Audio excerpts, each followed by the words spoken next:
नमस्कार विद्यार्थियों, महाराजा Surajmal PG college अजयपुरा की ऑनलाइन क्लास में आप सबका स्वागत है। आज हम पढ़ेंगे बीए बीएड फर्स्ट ईयर के सेकंड पेपर बाल्यावस्था एवं विकास या वृद्धि। हमने पिछले अध्याय में मानव विकास के कुछ सिद्धांतों का अध्ययन किया।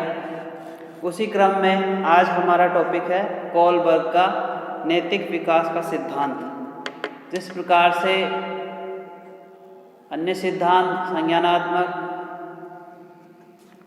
मनोसामाजिक सिद्धांत, परिपक्वता का सिद्धांत, ये सिद्धांत है, उसी तरह से नैतिक विकास का सिद्धांत भी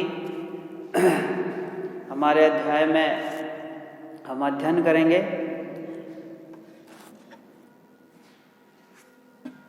एक विद्वान मनोवैज्ञानिक है कोलबर्ग, उनके अनुसार यह है कि मनुष्य के विकास के साथ साथ नैतिक विकास भी चलता है। विगत कुछ दशकों से नैतिक विकास मनोवैज्ञानिक चिंतन एवं अनुसंधान का एक महत्वपूर्ण विषय रहा है। विचारकों ने विशेष रूप से इस पक्ष पर ध्यान केंद्रित किया कि बच्चे के भीतर नैतिक ज्ञान और नैतिक व्यवहार का विकास कैसे होता है। विचारकों के मन में एक प्रश्न उठा कि जो बच्चा होता है उसका नैतिक विकास और नैतिक ज्ञान किस प्रकार से होता है। संबंधित साहित्य के अवलोकन से पता चलता है कि मनोवैज्ञानिकों द्वारा नैतिक विकास की व्याख्या में समय समय पर विभिन्न दृष्टिकोणों को प्रस्तुत किया जाता रहा है। सबसे पहले फ्रायड ने नैतिक विकास के मनोविश्लेषणवादी सिद्धांत को प्रस्तुत किया। नैतिक विकास से संबंधित ही फ्रायड ने मनोविश्लेषणात्मक सिद्धांत को प्रस्तुत किया। फ्रायड के अनुसार बच्चा माता पिता की भावनाओं और अभिवृत्तियों का आंतरीकरण करता है और उनसे ग्रहण की हुई नैतिकता ही आगे चलकर उसके लिए विवेक का रूप धारण कर लेती है। फ्रायड के अनुसार जिन माता पिता का नैतिक व्यवहार अच्छा रहेगा, उनके जो बच्चे हैं उनमें भी नैतिक विकास उचित मात्रा में व आने वाले समय में वह विवेक का स्थान धारण कर लेते हैं। अतः बालक नैतिक आचरण के लिए भीतर से निर्देशित होता है, स्व प्रेरणा जागती है। इस प्रकार फ्रायड ने नैतिक विकास में व्यक्ति की बाल्यकालीन अनुभूतियों का महत्वपूर्ण स्थान माना है। नैतिक विकास है उसमें फ्रायड ने बाल्यकालीन जो अनुभव है उनको महत्वपूर्ण स्थान दिया है। आगे चलकर नैतिक विकास की व्याख्या के लिए कुछ अधिगम परक सिद्धांतों का विकास हुआ। सीयर्स एक मनोवैज्ञानिक है। सीयर्स ने बालकों के विकास पर सामाजिकरण और शिशु पालन विधियों की भूमिका को महत्वपूर्ण बतलाया है। एक मनोवैज्ञानिक है विद्वान सीयर्स, उन्होंने ये कहा है कि नैतिक विकास पर एक तो सामाजिकरण, सामाजिक परिवेश कैसा है उसका वो, और शिशु पालन की विधियाँ, शिशु अवस्था में उसको किस प्रकार से उसका लालन पालन किया जा रहा है, ये दो चीज़ें नैतिक विकास को बढ़ाने में सहायक सिद्ध होती हैं। उसी क्रम में बेंडुरा और वाल्टर्स ने बताया कि बच्चे में नैतिक विकास सामाजिक अधिगम का परिणाम होता है। जो बालक जितना अधिक समाज में रहेगा, समाज के डर से भयभीत रहेगा या समाज की कुछ परंपराओं का पालन करेगा, तो उसमें नैतिक विकास की अधिक बढ़ोतरी होगी।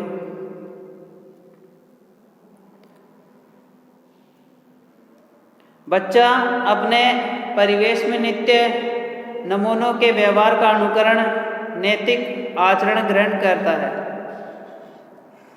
यह नमूनों से अभिप्राय है माता पिता, बड़े भाई बहन या अध्यापक, जिन्हें बच्चा अनुकरणीय समझता है। बच्चा जिनका अनुकरण करेगा उसका नैतिक व्यवहार भी उसके अनुसार ही ढलता रहेगा।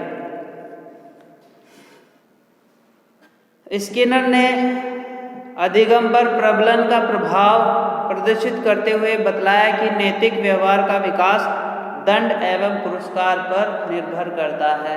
और एक विद्वान है स्किनर, उन्होंने अधिगम पर यानी विकास पर दंड व पुरस्कार, उनके स्किनर के अनुसार जो नैतिक विकास है वो दंड व पुरस्कार पर निर्भर होता है। आगे चलकर इस मत की भी निंदा हुई। उपरोक्त दोनों ही दृष्टिकोण मनोविश्लेषणवादी और अधिगम परक प्रकारांतर से नैतिक विकास में बालक के परिवेश को महत्वपूर्ण तत्व मानते हैं। नैतिक विकास के संदर्भ में अनेक विद्वानों ने अपने मत दिए हैं, जिनमें फ्रायड ने ये माना है कि बालक की जो बाल्यकालीन अवस्था है उस दौरान उसको जो अनुभव होता है उसी के आधार पर उसका नैतिक विकास होता है। अगले एक विद्वान है सीयर्स, उन्होंने ये कहा है कि बालक के नैतिक विकास पर सामाजिकरण व शिशु पालन की विधियों का प्रभाव पड़ता है। उसी क्रम में बेंडूरा और वाल्टर्स ने बताया कि जो नैतिक विकास है वो सामाजिक अधिगम का परिणाम, अर्थात जो कुछ नैतिक विकास उसका होता है वो समाज के अनुकरण के हिसाब से होता है। इसी क्रम में अगले विद्वान है स्किनर, जिन्होंने ये कहा है कि नैतिक विकास दंड व पुरस्कार पर निर्भर होता है, लेकिन इस मत की निंदा हुई। इसके बाद में विद्वान है कोलबर्ग ने का सिद्धांत उक्त सभी सिद्धांतों से भिन्न है। जिन भी सिद्धांतों की हमने चर्चा की उन सिद्धांतों में कोलबर्ग का नैतिक विकास का सिद्धांत सबसे भिन्न है। कोलबर्ग की मूलभूत अवधारणाएं नैतिक व्यवहार की अध्ययन विधि तथा नैतिक विकास की विभिन्न अवस्थाओं का हम अध्ययन करेंगे। सबसे पहले हम बात करेंगे कोलबर्ग की मूलभूत अवधारणाएं।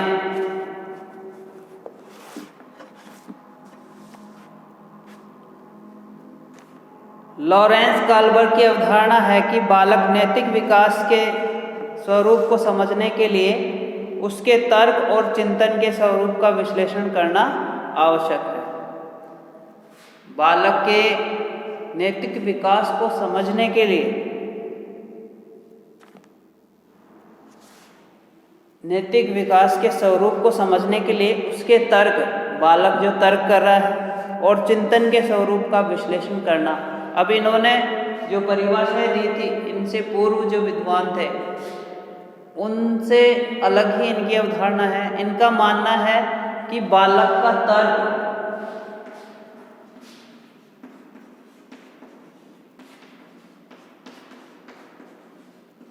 व चिंतन,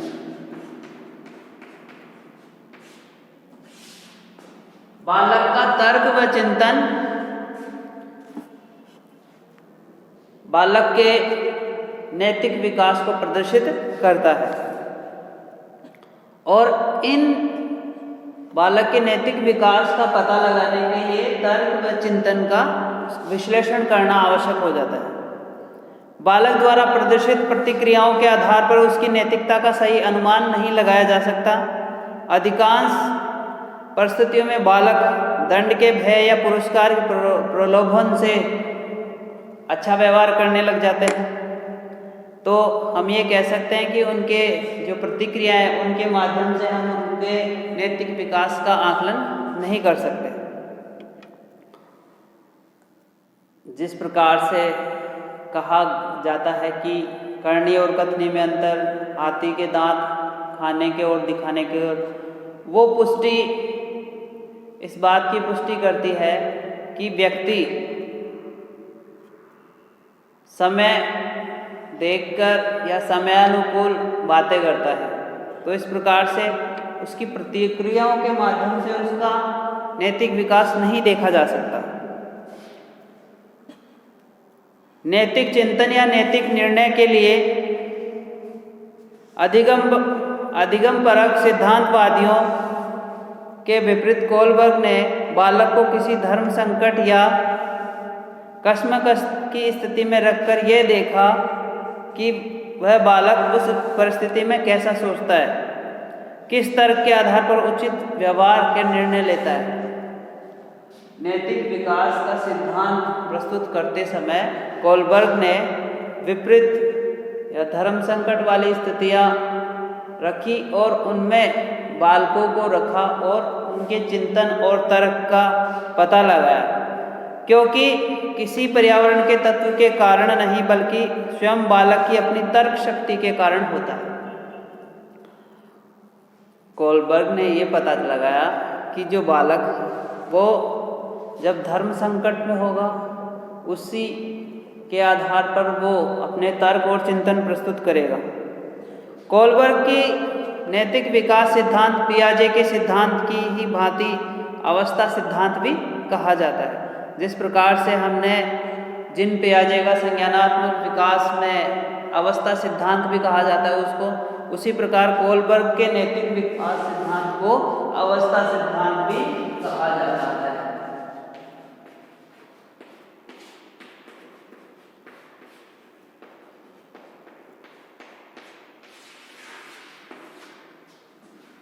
नैतिक विकास के सिद्धांत को जिन पियाजे के अनुसार या जिन पियाजे के तरह ही अवस्था सिद्धांत भी कहा जाता है। उन्होंने संपूर्ण नैतिक विकास को 6 अवस्थाओं में विभाजित किया है। इन अवस्थाओं का उल्लेख हम आगे करेंगे। नैतिक विकास की ये अवस्था एक निश्चित क्रम में आती रहती है और वह क्रम बदला नहीं जा सकता। एक निश्चित क्रम में नैतिक विकास होता है। तो कोलबर्ग ने ये बताया कि जो नैतिक विकास है वो एक निश्चित क्रम व निश्चित आयु के अनुसार होता है। एक अवस्था से दूसरी अवस्था में पहुंचने पर बालक के भीतर नैतिक व्यवहार में गुणात्मक परिवर्तन कब और कैसे उत्पन्न होते हैं, ये एक विचारणीय प्रश्न है कि भाई जो एक अवस्था से दूसरी अवस्था में जाने पर उसमें कितना सुधार हुआ, कितना नैतिक विकास हुआ, कितना गुणात्मक परिवर्तन हुआ, ये एक विचारणीय प्रश्न है। अवस्था सिद्धांत के अन्य समर्थकों की भांति कोलबर्ग की भी यही धारणा है कि बालक के नैतिक व्यवहार में गुणात्मक परिवर्तन क्रमिक रूप से ही आते हैं। ये एक निश्चित अवधि के अनुसार ही उस बालक में नैतिक विकास में बढ़ोतरी होती है। कोलबर्ग के सहयोगी एलियट ट्यूरिल, ये इनके कोलबर्ग के सहयोगी हैं, का कहना है कि प्राय सभी बालक नैतिक विकास की एक अवस्था के बाद दूसरी अवस्था में प्रविष्ट होते हैं, जो ये सिद्ध करता है कि अवस्था सिद्धांत के अनुसार एक निश्चित अवस्था में निश्चित मात्रा में नैतिक विकास होता है, परंतु सभी बालक 6 अवस्था तक नहीं पहुंच पाते। नैतिक विकास की अंतिम अवस्था तक पहुंचने वाले बालकों की संख्या बहुत ही कम होती है। इसलिए बालकों में नैतिक तर्क शक्ति या नैतिक चिंतन की दृष्टि से व्यक्तिगत भिन्नताएं पाई जाती हैं। ये भिन्नताएं विकास की गति और विकास की सीमा दोनों ही कारणों से उत्पन्न होती है। ट्यूरिल ने अमेरिकी बालकों के नैतिक विकास की गतिविधि का अध्ययन किया और पाया कि अधिकांश अमेरिकी बालक नैतिक विकास की केवल 4थी अवस्था तक ही पहुंच पाते हैं। नैतिक विकास की कुल 6 अवस्थाएं बताई है कोलबर्ग ने और इनके सहयोगी एलियट ट्यूरिल ने कहा और उन्होंने प्रयोग किया अमेरिकी बालकों पे, तो वे 4थी अवस्था तक ही पहुंच पाए हैं।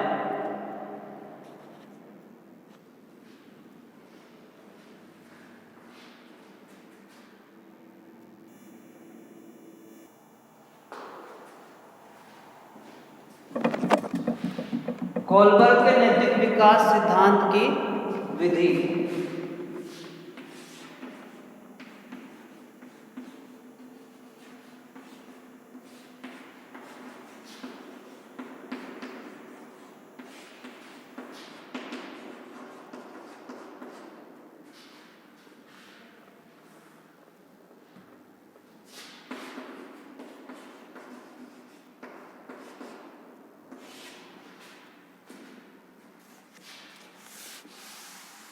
कोलबर्ग ने नैतिक विकास के सिद्धांत को समझने के लिए एक विधि का प्रयोग किया जो कहानी विधि के नाम से जानी जाती है। उसके माध्यम से बालकों को कुछ कहानियाँ सुनाई जाती है और वे कहानियाँ धर्म संकट या उनके तर्क से संबंधित होती है।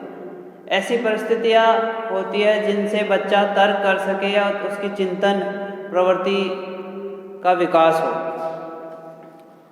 कोलबर्ग ने बालकों के नैतिक विकास के अध्ययन के लिए एक नई प्रणाली का आविष्कार किया। उनका विचार था कि नैतिक विकास को समझने के लिए बालक की तर्क शक्ति का अध्ययन करना प्रासंगिक होता है। अतः उन्होंने ऐसी कहानियों की श्रृंखला तैयार की जिसमें बालक के लिए एक धर्म संकट की स्थिति उपस्थित की गई थी। इस धर्म संकट की स्थिति के कारण बालक के मन में एक द्वंद्व उत्पन्न होता और इस प्रकार एक कहानी को समझने के लिए बालक के मन में कई प्रश्न उठते, वह तर्क करता, उसकी चिंतन क्षमता बढ़ती। इस प्रकार कहा जा सकता है कि जो नैतिक विकास का सिद्धांत है उसमें कहानी के माध्यम से किसी बालक की नैतिक विकास का पता लगाया जा सकता है। अब है नैतिक विकास की अवस्थाएं।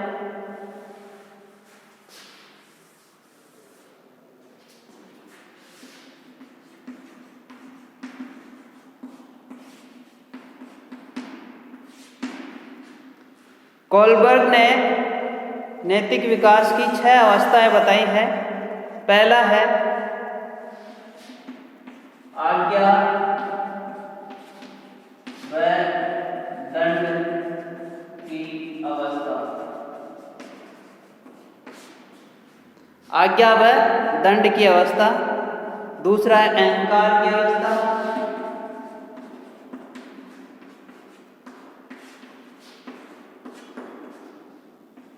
तीसरा है प्रशंसा की अवस्था।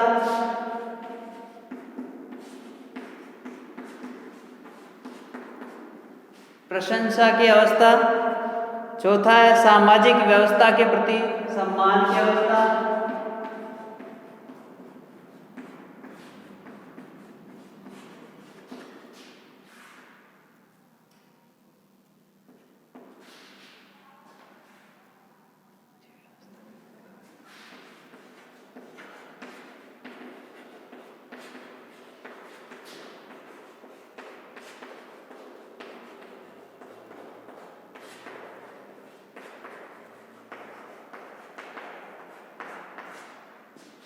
सामाजिक व्यवस्था के प्रति सम्मान की अवस्था और सामाजिक समझौता की अवस्था।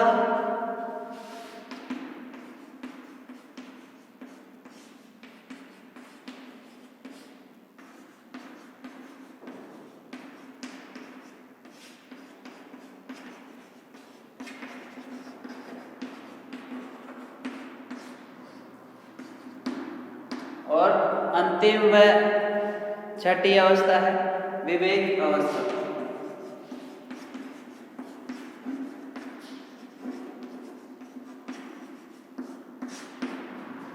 कोलबर्ग के नैतिक विकास सिद्धांत में कोलबर्ग ने 6 अवस्थाओं को उल्लेख किया है। आज्ञा व दंड की अवस्था, अहंकार की अवस्था, प्रशंसा की अवस्था, सामाजिक व्यवस्था के प्रति सम्मान की अवस्था, सामाजिक समझौता की अवस्था और छठा है विवेक अवस्था।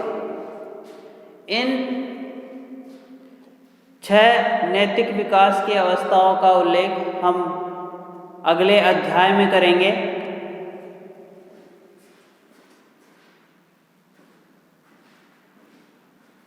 इस प्रकार हमने कोलबर्ग के नैतिक सिद्धांत की अवधारणाएं, उसकी विधि व अवस्थाओं के बारे में संक्षिप्त अध्ययन किया। कल हम अध्ययन करेंगे नैतिक विकास की अवस्थाओं के बारे में। आज के लिए इतना ही। धन्यवाद।